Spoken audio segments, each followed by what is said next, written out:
Selamat pagi Bapak Ibu Saudara-saudara yang terkasih dalam Tuhan. Dimanapun Anda berada saat ini, mari sama-sama kita mau datang ke hadirat Tuhan. Kita mau menikmati hadirat Tuhan. Kita mau datang kepada Tuhan sebab Dia yang layak. Terima segala pujian dan hormat dan kemuliaan. Haleluya, haleluya.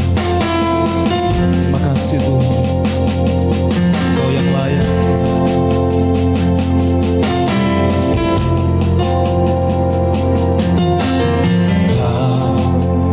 Mencipta hidupku,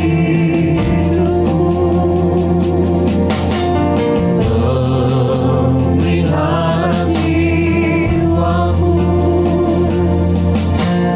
Kau layak terima segala pujian, tunaikan syukurku.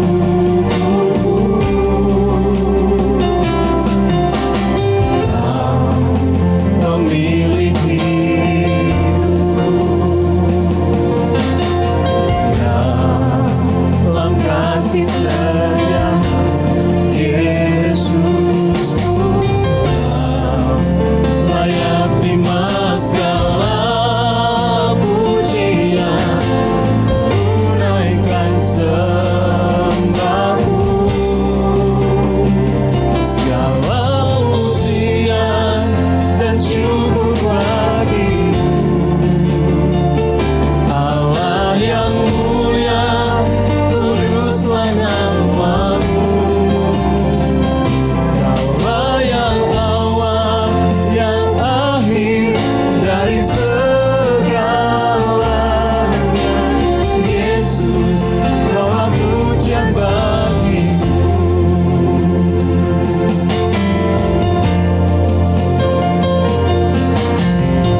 atas perbuatanmu. Selamanya ku kasihi Engkau Tuhan. Tiada janji seperti yang ada pada, tiada janji seperti yang ada pada, tiada janji seperti yang ada padamu.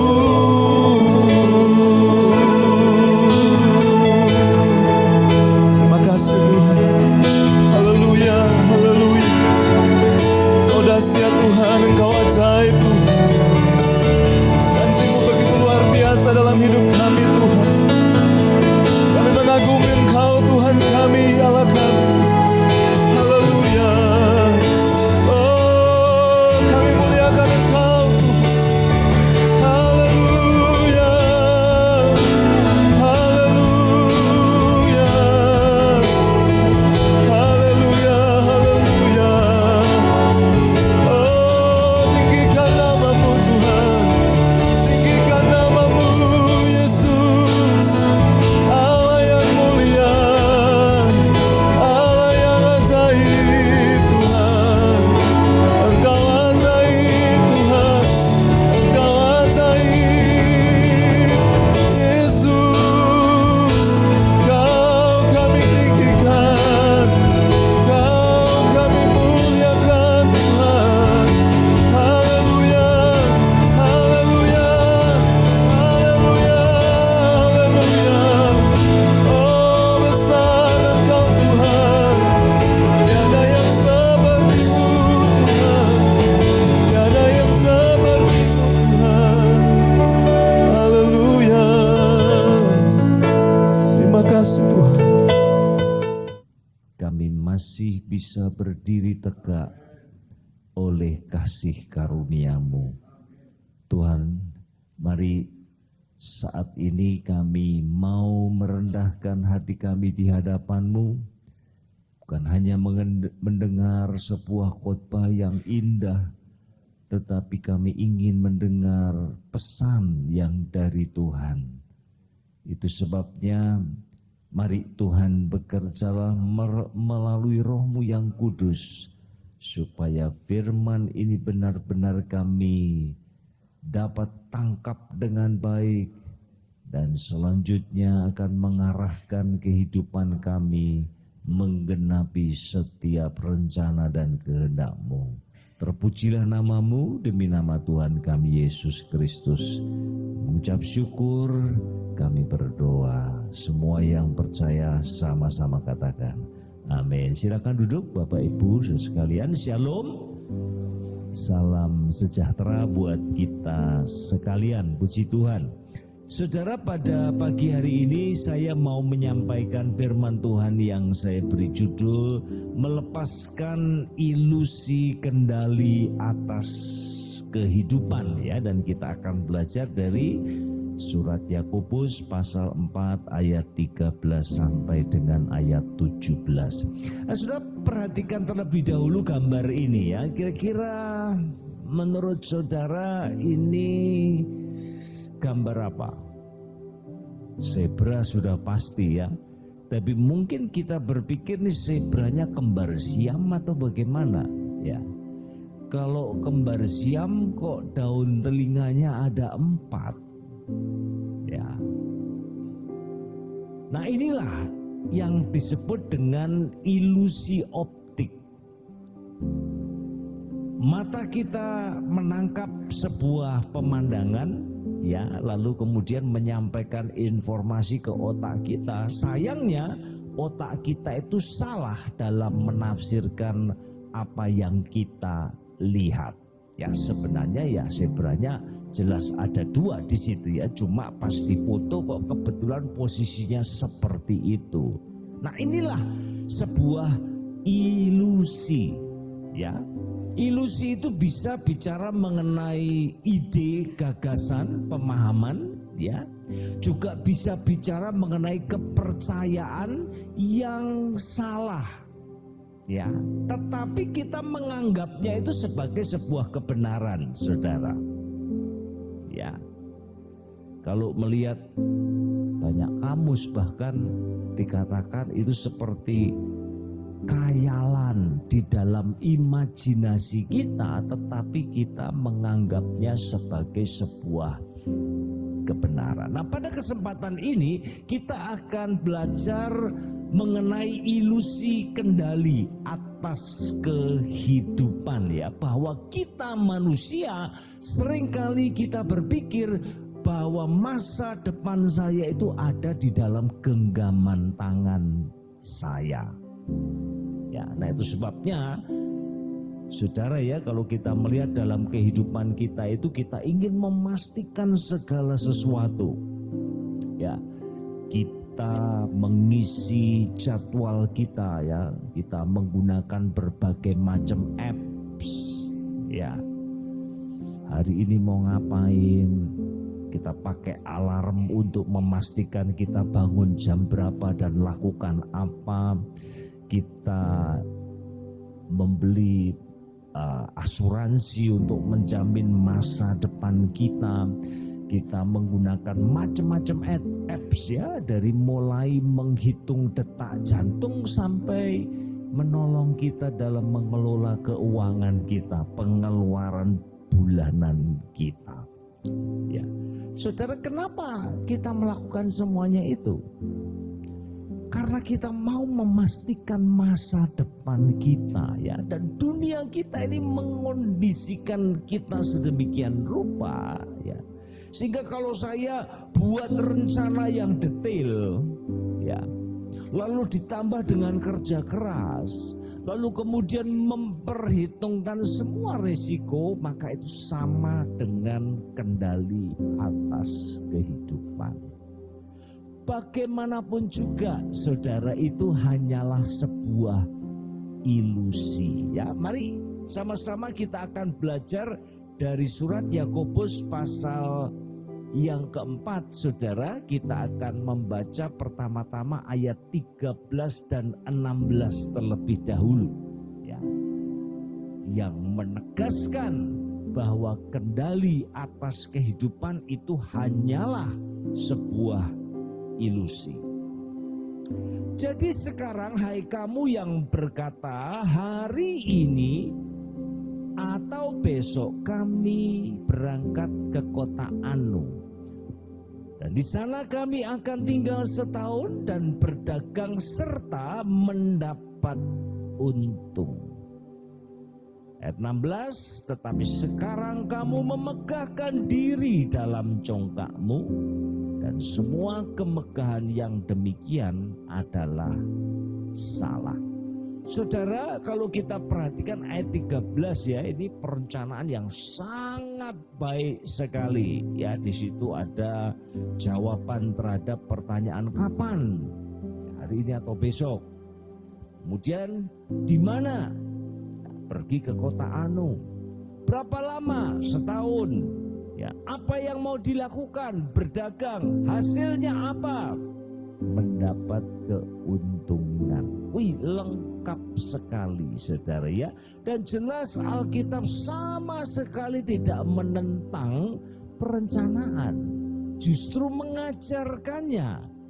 Ya, kita dipanggil untuk menjadi seorang penata layan, ya.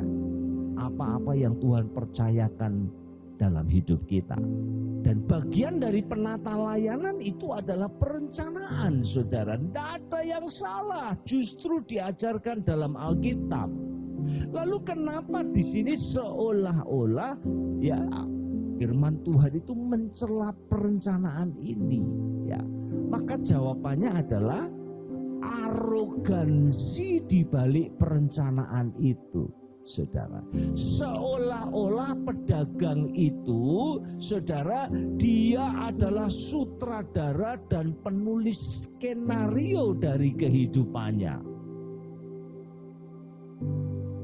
Dia atur segala sesuatu seolah-olah tahta alam semesta ini kosong, lalu dia duduk di situ dan mengatur semuanya, dan seolah-olah semua akan berjalan sesuai dengan rencananya. Persoalannya saudara, dalam perencanaannya yang sangat presisi itu tidak ada ruang bagi Allah. Dan itu sebabnya ayat yang ke-16 katakan, kamu sedang memegahkan diri dalam congkakmu, kamu sombong. Dan inilah sebenarnya hakikat dari kesombongan saudara. Ketika kita hidup dan merasa tidak butuh Allah lagi. Saudara, pertanyaannya, apakah benar masa depan itu ada di dalam kendali kita? Barangkali saudara, kita bahkan sudah sampai pada tahap kita mempercayai kebohongan itu, sampai kemudian krisis menghantam kehidupan kita. Ada sebuah buku saudara yang ditulis oleh seorang dokter. Dia ini dokter ahli bedah syaraf saudara ya. Namanya adalah Paul Kalanithi. Ya, dia lahir tanggal 1 April 1977 dan kemudian meninggal dunia pada tanggal 9 Maret tahun 2015. Saudara, Paul Kalanithi, seorang suku bangsanya itu adalah India, tetapi dia lahir di Amerika Serikat. Nah, beliau ini ya adalah seorang yang sangat brilian sekali, saudara.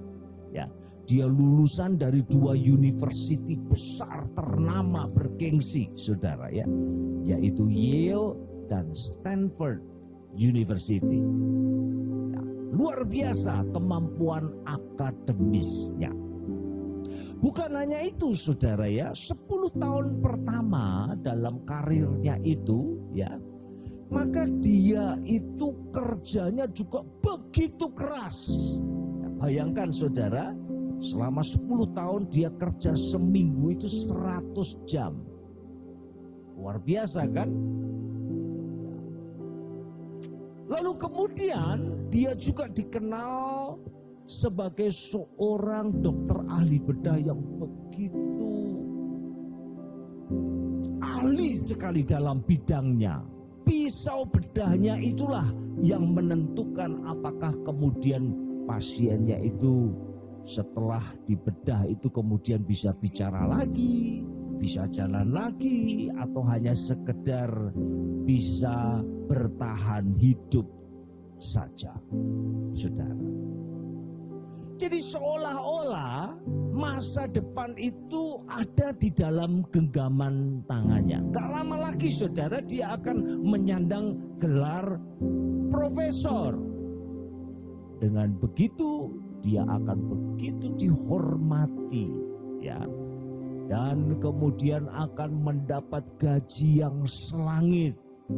Dengan begitu kemudian dia akan membuat keluarganya hidup dalam kelimpahan. Sekali lagi saudara, masa depannya itu seolah-olah sudah ada di dalam genggaman tangannya. Kehidupannya itu seperti monumen dari perencanaan yang begitu detail, rapi, presisi. Saudara, sampai satu saat ya di usia 36 tahun dia merasakan nyeri punggung itu luar biasa. Dan karena dia seorang dokter maka dia tahu ada yang salah dengan tubuhnya.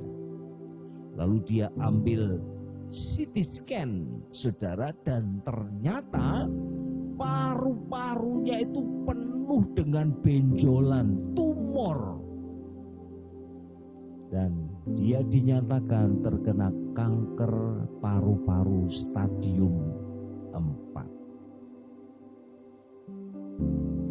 pada saat itulah saudara, dia sadar betul bahwa apa yang sekarang, yang sejauh ini dia usahakan, dia rencanakan dengan begitu rapi. Ternyata saudara, pada kenyataannya manusia tidak pernah pegang kendali atas kehidupannya, atas masa depannya. Itu sebabnya saudara ya, di dalam memoir yang dia tulis itu, buku yang dia tulis yang judulnya itu When Breath Becomes Air. Breath itu adalah nafas kehidupan, ada nilainya. Kalau air itu jadi udara, sesuatu yang tadinya bernilai jadi nggak ada nilainya sama sekali pada saat dia sakit itu. Dan dia menulis perkataan ini, sebelum kanker saya didiagnosis, saya tahu bahwa suatu hari saya akan mati, tetapi saya tidak tahu kapan. Setelah diagnosis, saya tahu bahwa suatu hari saya akan mati, tetapi saya tetap tidak tahu kapan. Bedanya, sekarang saya merasakannya dengan sangat kuat. Saudara, apa yang beliau katakan ini adalah ungkapan yang meneguhkan apa yang kita lihat di dalam firman Tuhan, bahwasanya kita manusia tidak pernah memegang kendali atas masa depan kita. Paul Kalaniti setelah melihat diagnosa yang biasanya itu yang dilihat itu diagnosa atau rekam medis dari para pasiennya, waktu itu dia menyaksikan diagnosa dari tubuhnya sendiri, dan sejak saat itu perubahan besar terjadi. Yang tadinya kalau dia pergi ke rumah sakit dia pakai jas dokter warna putih yang gagah dengan dasi, semua orang akan datang dan melayani dia. Di saat itu dia kemudian datang bukan lagi dengan jubah seorang dokter, tapi seorang pasien. Seluruh rencananya hancur berantakan. Jadwal operasi yang sudah disusun begitu ketat, jadwal penelitian karena dia seorang akademisi, saudara, bahkan jadwal berlibur dengan keluarganya semua jadi song. Dan dia sadar masa depan tidak di tangannya. Tapi puji Tuhan saudara, bahwa melalui peristiwa itu, dia yang tadinya seorang ateis, lalu kemudian dia datang kepada Tuhan dan menyerahkan hidupnya kepadanya. Puji Tuhan. Itu yang pertama. Kendali atas hidup adalah sebuah ilusi. Yang kedua saudara ya, bahwa manusia itu rapuh. Ayat 14, sedang kamu tidak tahu apa yang akan terjadi besok. Apa arti hidup? Hidupmu itu sama seperti uap yang sebentar saja kelihatan lalu lenyap. Hidup itu rapuh. Dan kerapuhan itu adalah realitas fundamental kemanusiaan kita, saudara. Gambarannya adalah uap, kabut, kelihatan tebal. Begitu matahari muncul, ya lalu kemudian sinarnya mulai mengenai kabut itu. Dalam waktu yang cepat kabut itu kemudian lenyap. Nah, manusia modern gak suka dengan gambaran ini, saudara ya. Dengan perkembangan teknologi, kedokteran, sains, manusia gak mau dianggap rapuh. maka ada gagasan yang disebut dengan cyborg, cybernetic organism. Itu gabungan antara makhluk hidup ya dengan mesin.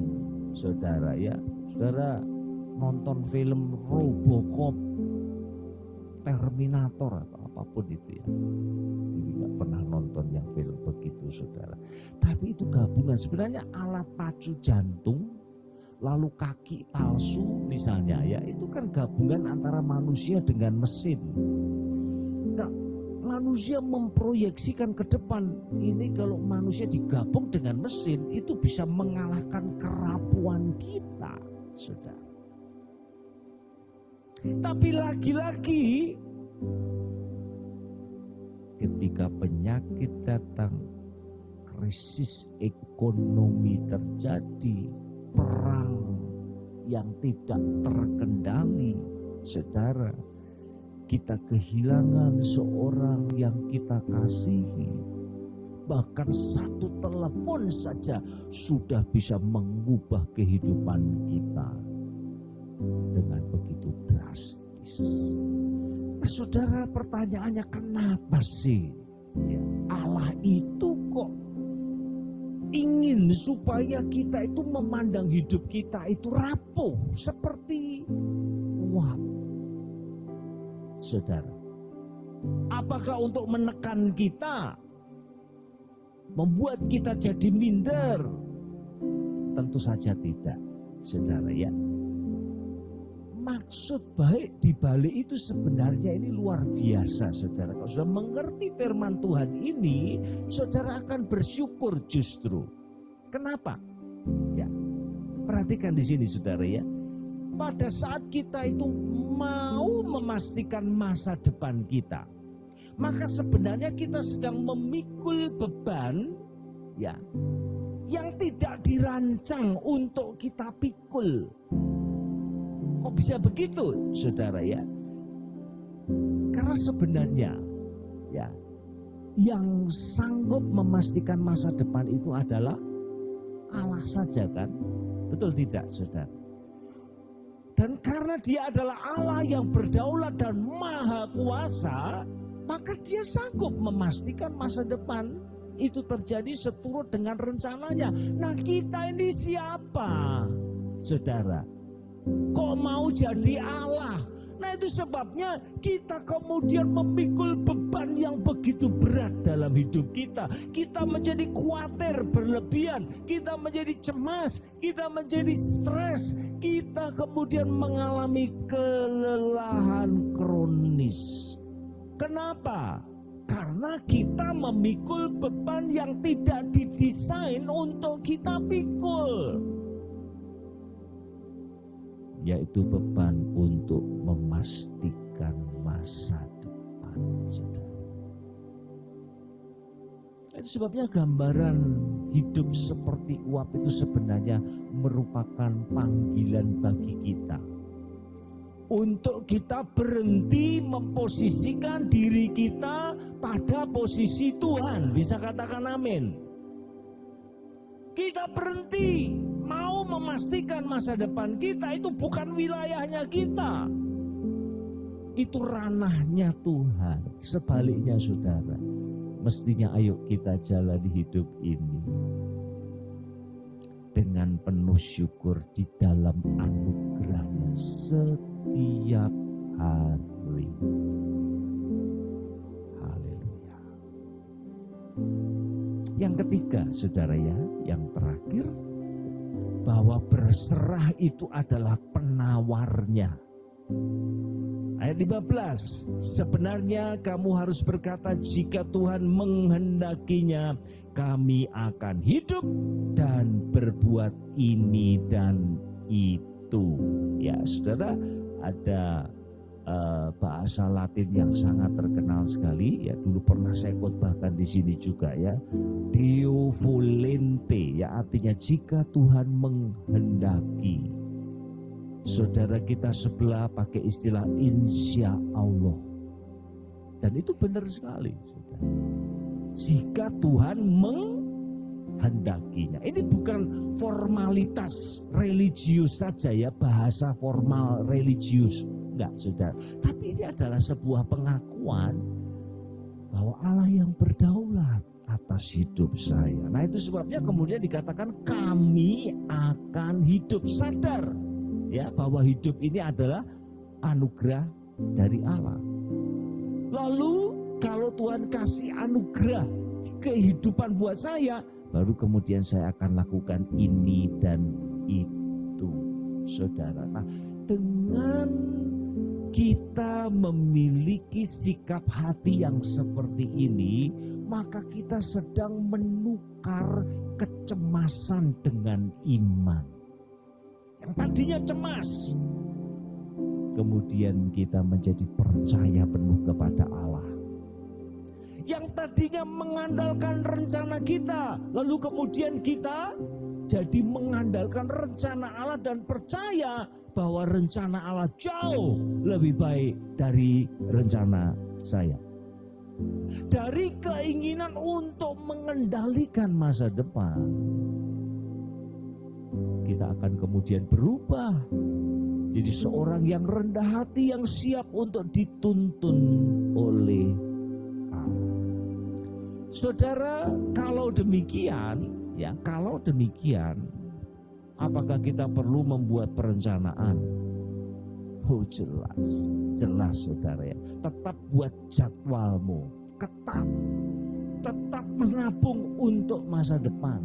Tetap bekerja keras supaya cita-citamu terwujud. Tetapi saudara ya, pegang rencanamu itu dengan tangan terbuka. Kenapa? Kalau sampai Allah kemudian mengambilnya atau membelokkan arahnya, saudara nggak hancur lebur. Karena apa, saudara? Karena jangkar kita itu berakar bukan pada rencana kita, tetapi pada pribadi yang memegang hari esok. Luar biasa bukan, saudara? Nah, sekarang mari kita akan lanjutkan ya ayat yang ke-17. Nanti kemudian kita akan tutup firman Tuhan pada pagi hari ini. Nah, ini menarik saudara, dari ngomong soal masa depan rencana ya. Lalu kemudian firman Tuhan itu beralih ke masa kini ya. Jadi jika seorang tahu bagaimana ia harus berbuat baik, tetapi ia tidak melakukannya, ia berdosa. Artinya begini saudara, kita ini seringkali terobsesi dengan masa depan kita, ya sibuk. Bagaimana caranya rencanaku ini bisa persis jadi seperti yang aku mau. Lalu kita lupa tanggung jawab kita hari ini, saudara. Itu bahaya. Nah, itu sebabnya ini firman Tuhan ini kan menarik. Seringkali itu kita senangnya ngomong masa depan ya, soal perang. Firman Tuhan itu kutip, wah, sudah tertulis dan sebagainya. Pokoknya firman Tuhan dianggap kayak kalender saja, kalender masa depan. Sampai-sampai kita lupa tanggung jawab kita loh saudara hari ini. Ya, memang benar saudara ya, kita nggak bisa memastikan masa depan anak kita, itu benar sekali. Tetapi bukankah kita bisa memeluk anak kita, mengajari dia berdoa? Kita nggak bisa mengubah ekonomi masa depan.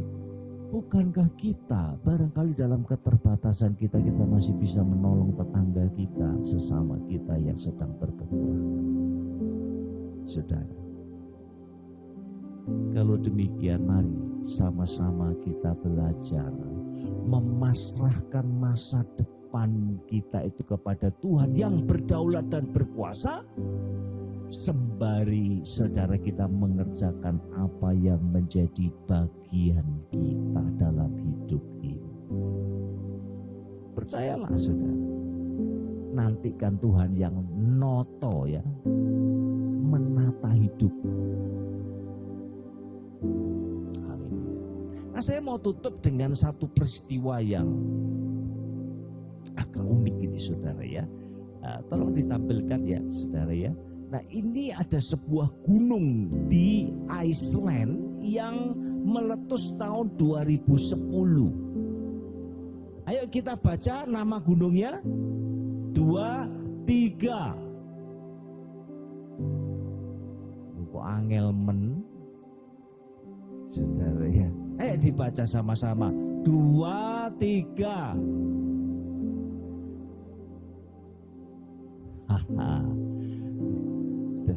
Saya sudah berjuang keras gak berhasil.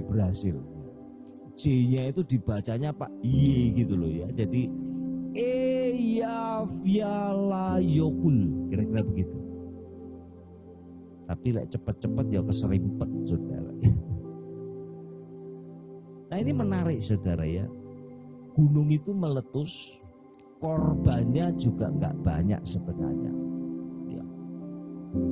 Tetapi saudara ya, ada sesuatu yang luar biasa terjadi waktu itu.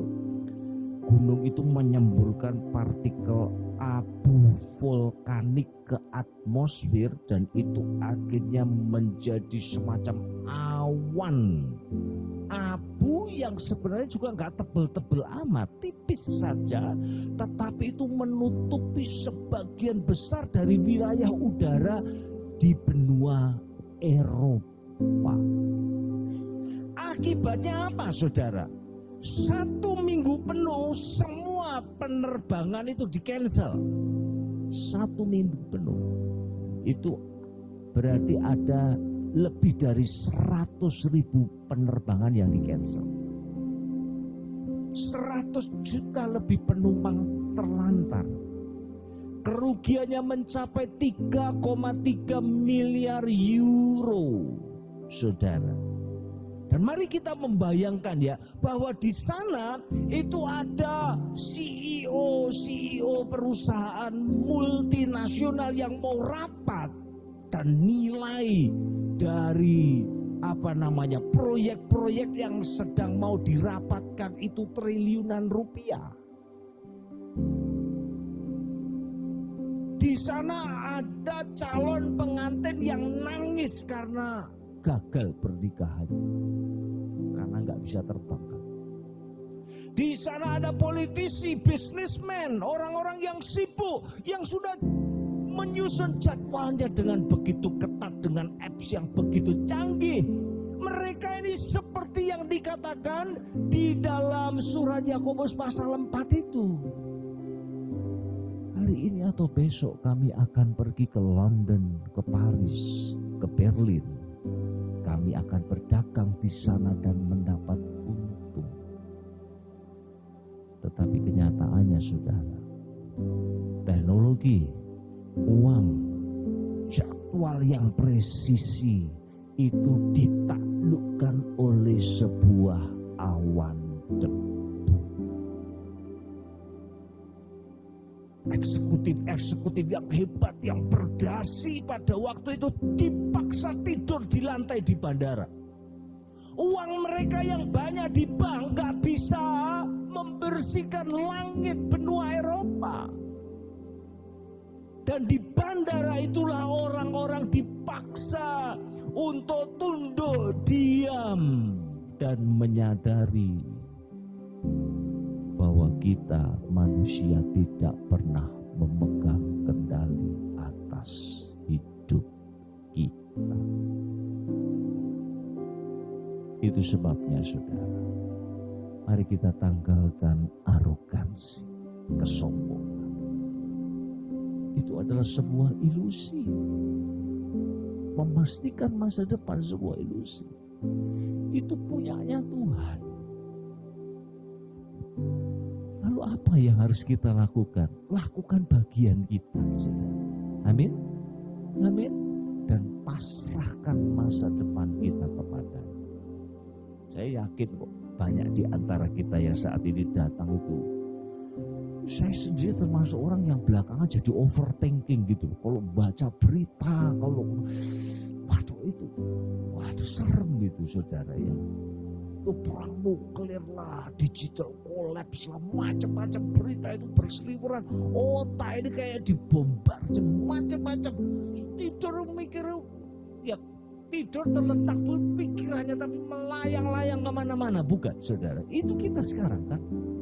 Betul atau tidak saudara? Ya, kita semua cemas, tertekan. Dan mari kita tidak memikul beban yang sebenarnya tidak dirancang untuk kita pikul. Serahkan pada Tuhan. Haleluya. Mari saudara kita menanggapi firman Tuhan. Saudara kita akan nyanyi pujian, bila kau izinkan sesuatu terjadi, ku percaya semua untuk kebaikanku. Waktu Tuhan pasti yang terbaik.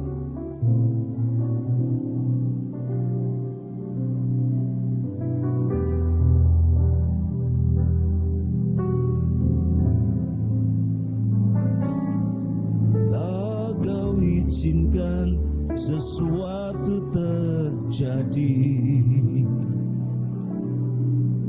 ku percaya semua untuk kebaikanku.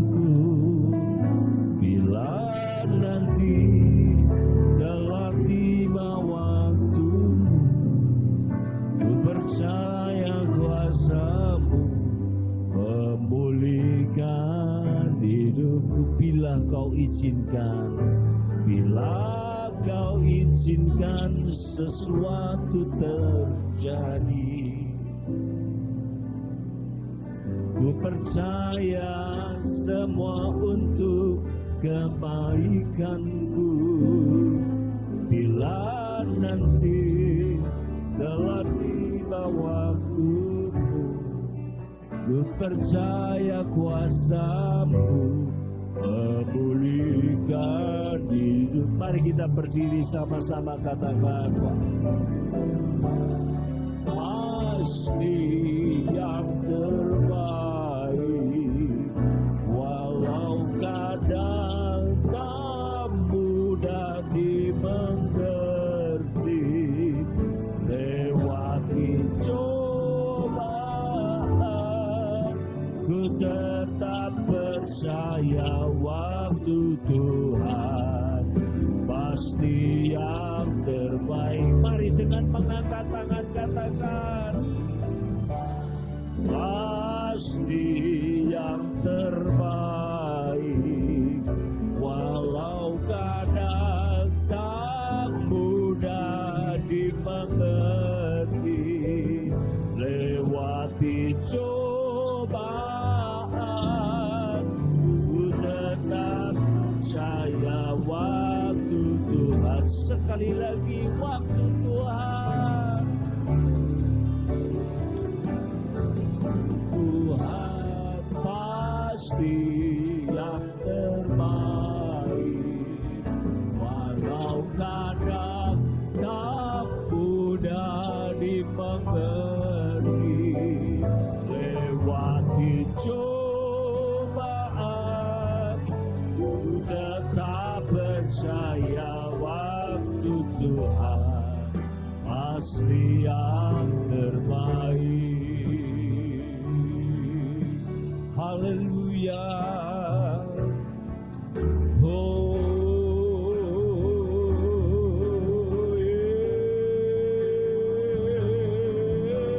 Yesus Tuhan. Haleluya. Haleluya. Oh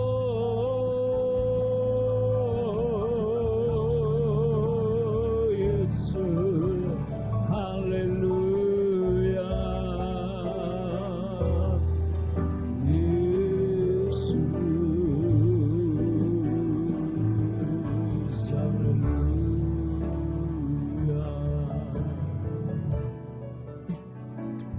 Terima kasih Tuhan.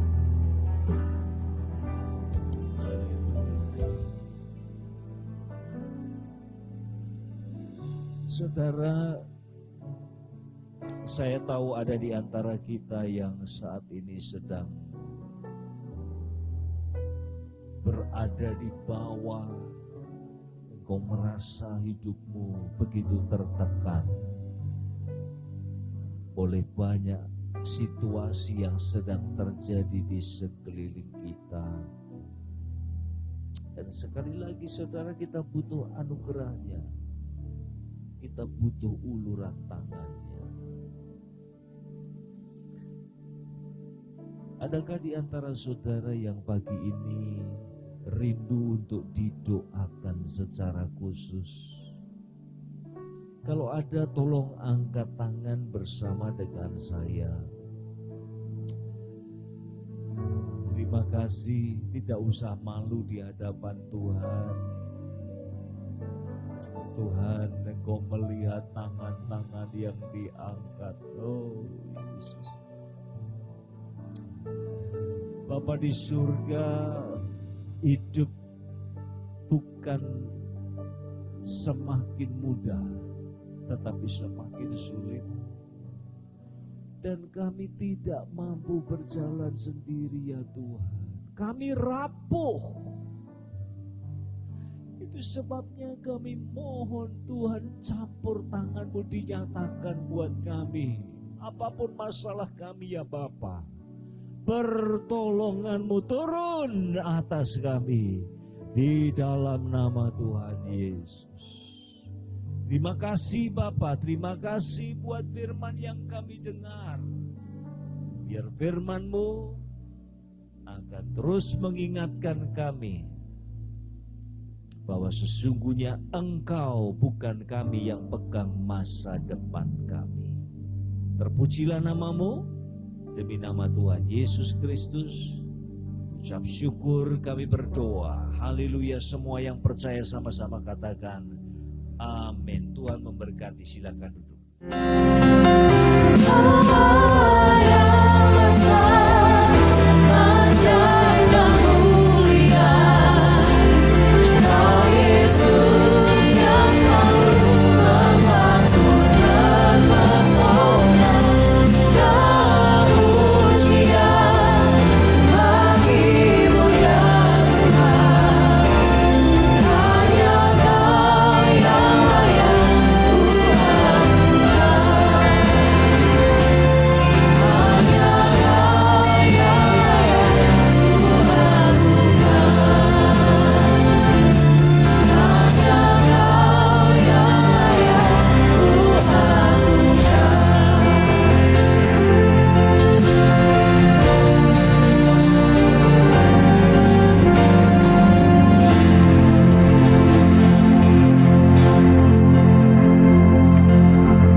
Ya Tuhan, hadirat-Mu tetap menyertai mereka untuk memberkati setiap rumah tangga mereka, seluruh anggota keluarga mereka. Berkatilah usaha dan mata pencaharian umat-Mu. Berkatilah roti dan air mereka. Berkatilah umat-Mu ini dengan kekuatan dan kesehatan. Sesungguhnya Engkau sangat mengasihi umat-Mu. Seluruh umat-Mu ini ada di dalam telapak tangan-Mu, dan tak seorang pun dapat merampas mereka, domba-domba-Mu ini, dari dalam tangan-Mu. Hamba-Mu berdoa, bawalah seluruh sidang jemaat-Mu ini semakin hari semakin dekat kepada-Mu, semakin mengasihi Engkau ya Tuhan, sehingga mereka boleh tiba di puncak bukit kesucian-Mu dan memandang wajah-Mu yang indah. Kini sidang jemaat yang dikasihi Tuhan, Allah yang kekal adalah naungan-Mu, dan lengannya yang abadi menopang Engkau. Tuhan memberkati Engkau dan melindungi Engkau. Tuhan menyinari Engkau dengan wajah-Nya, serta memberikan Engkau kasih karunia. Tuhan menghadapkan wajah-Nya kepadamu dan memberikan engkau damai sejahtera di dalam berkat nama Tuhan Yesus Kristus. Amin.